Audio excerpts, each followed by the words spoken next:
It's Prime Minister from Germany. Um, it's an English setup. It's often played by good players. And you see this player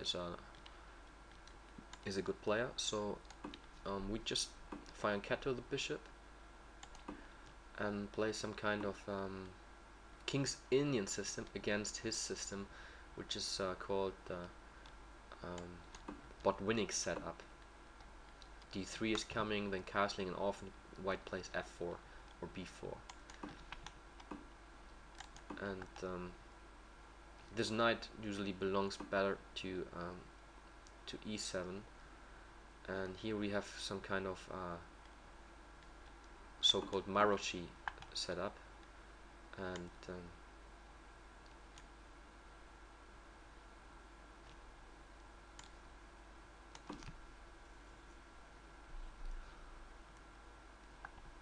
let's see how he develops his pieces now. Okay, he retreats.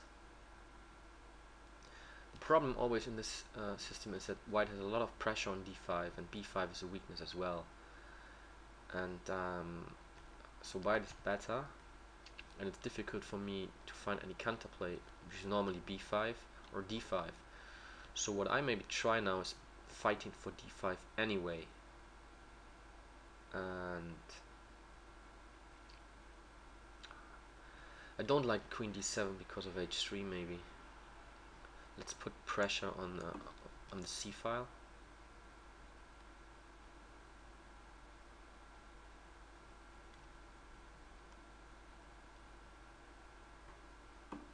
Yeah, but he weakens his kingside position, so I'm not sure what he really wants to do with his king.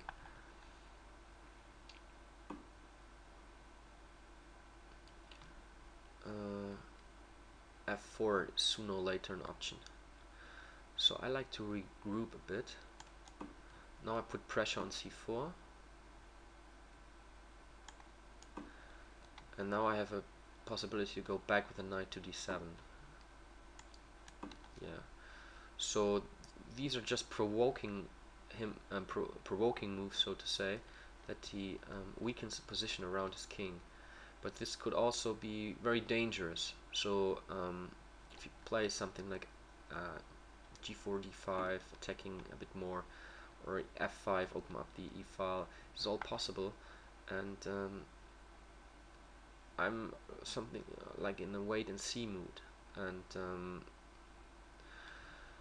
yeah, I don't like him to play something like knight b5 if I move the queen here. But I need to improve the position of my queen. It's not very good here.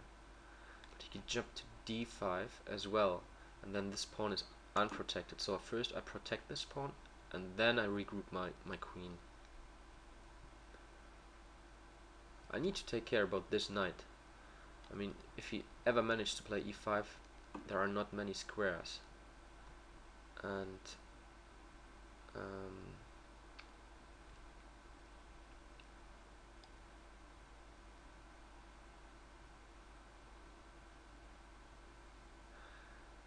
yes, well, let's attack e4. I need to get some counterplay, and then I want to play e6 and playing for d5.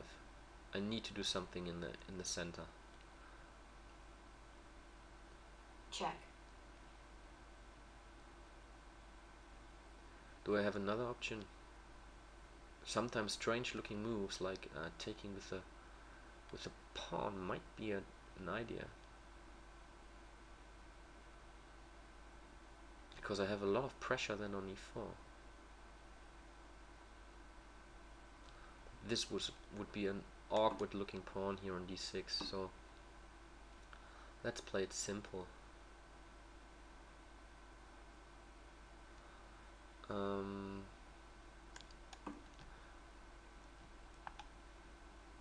Okay, we just retreat. We need to take care about this knight. I mean, it could not take here. The knight was hanging. But now I threaten to take here and then to take here. So he needs to do something. And well, now I have potential threats in the on the e file. So I think my position is okay here.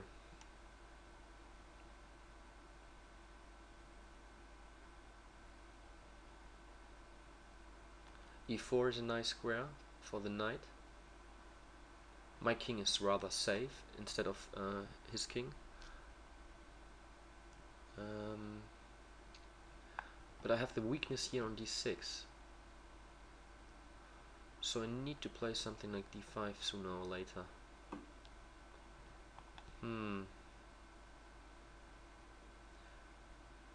Yep. But the problem is if I take here and he takes back, I have a double pawn. But I'm just wondering if it's a bad double pawn because, let's do it. If he takes here, I have the square d4 and d5 and everything in the center, and maybe my bishop is really strong then on d4. Okay, he avoids this. And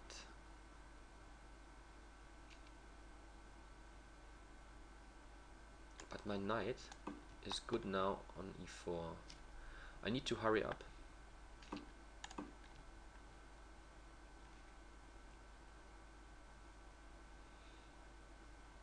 And this might get a dangerous pawn.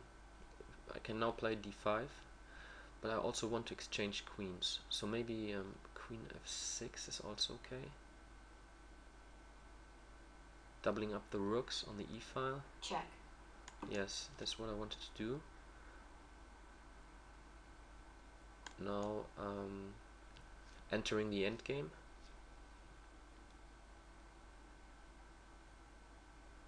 So I make a pre-move here. We need to get some very important seconds.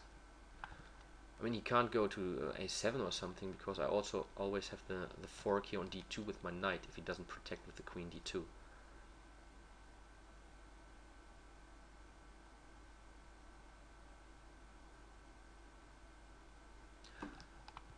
Okay, he's taking his time.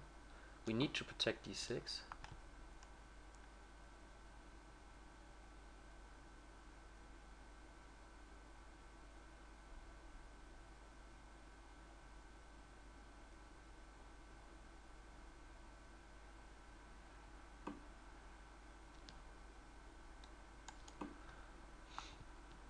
So he frees his knight now.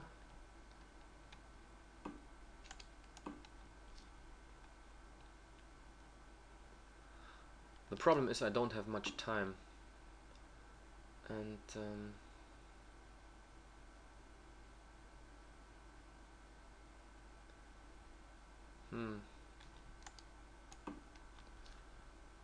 let's regroup.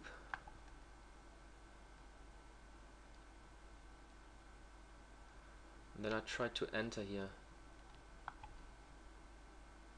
Problem is this knight is rather strong.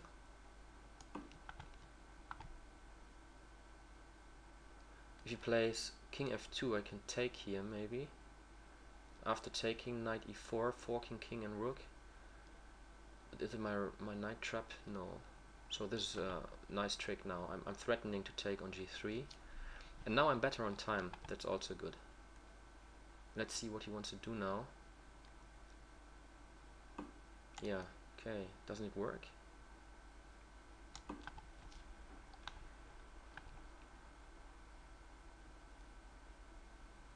So now my position is better. I'm also threatening to take on h3.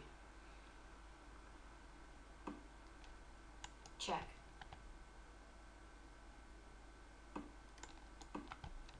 Taking the rook. And now I need to find a place for my knight. Yeah, that's why I played d5.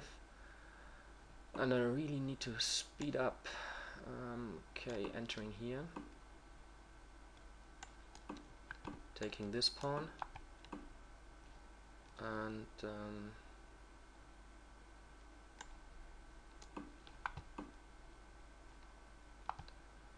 5 seconds. Check.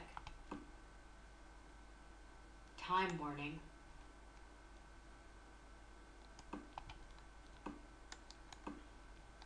Need to protect f7. Check. 12 seconds left. That's not that much. Let's. White forfeits on time. Whew. Okay, this was like a time trouble game, but I mean this position is certainly winning in a long game with more time.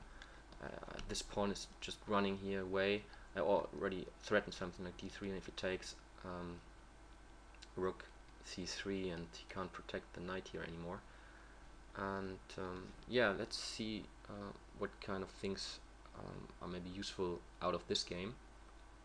So there are maybe like 2 or 3 interesting things. One was the decision here. Check. Should I take with the bishop or the e-pawn? And I wasted a couple of seconds because I still think taking with the e-pawn might be a good option. It looks a bit strange because this pawn gets isolated, but the rook might get strong on this file. So don't always play the direct move, which is obvious, which is playing bishop f6. Sometimes it's also interesting or an option to play awkward looking moves, or like taking here with the pawn. And then there are a couple of times, like here, it's possible to get rid of the opponent's bishop, but losing his own defender of the king. I really wanted to keep this bishop. I mean, the problem was I couldn't take here because his knight was hanging. But if I take on g2 first, and he takes back, then I can take here on e5, winning a pawn, because the rook protects the knight. And yeah, this is certainly an option. It was more like a reflex that I really wanted to keep the bishop here on f6 because it's a very important piece for defending my king. And later here, I think it's also I almost did it automatically to capture back. I was just wondering how, with the pawn or with the rook, but I didn't really think about taking here on e3, which is also a possibility because I think this bishop is very important for the white king. But in this game, what you can learn Check. most, I think, is what to do in an equal position like here. Check. It's hard to say. I mean, who's better? I have nice piece play with the pieces here, with the knight on e4 and stuff, but the knight of white, whenever he jumps to d4, there's an excellent square, and he has pressure on this pawn, which might get a free pawn, however. So it's a bit tricky, and in positions like this with knights, you always need to take care about some tricks, because knights are really tricky, trappy pieces on the board, and that's, I mean, what happened here. Here you, exactly in this moment, you can already see that the rook on d2 is a potential target, because this knight might always jump to e4 or maybe even b3 if these pieces are not on their place anymore, attacking the rook. But this is a crucial square, e4, because it attacks d2. And if you see something like this, then you might see what else could the knight attack here on e4. It's c3, but there is nothing. Yeah, and g3. So this is why rook e3 is a good move in my opinion. I already threatened to take on g3, but at the same time it looks like I just want to get some space here, maybe playing knight d3 or something else. So it was not that obvious that I was really trying to take here on g3. So and it worked, and this was I mean, it was a trick. He was a bit in time trouble, although, I mean, if these seconds are correct, he was better in time here. 1 minute both. He played rook d2, and then I played this move. They're strange. So yeah, he thought quite a while, and I mean, he could play something like g4, which he didn't do. But so yeah, just be careful with knights. If you have an equal endgame like this, and you want to win, or look out for any potential forks you could try, and then move your pieces in the manner that you could trick your opponent.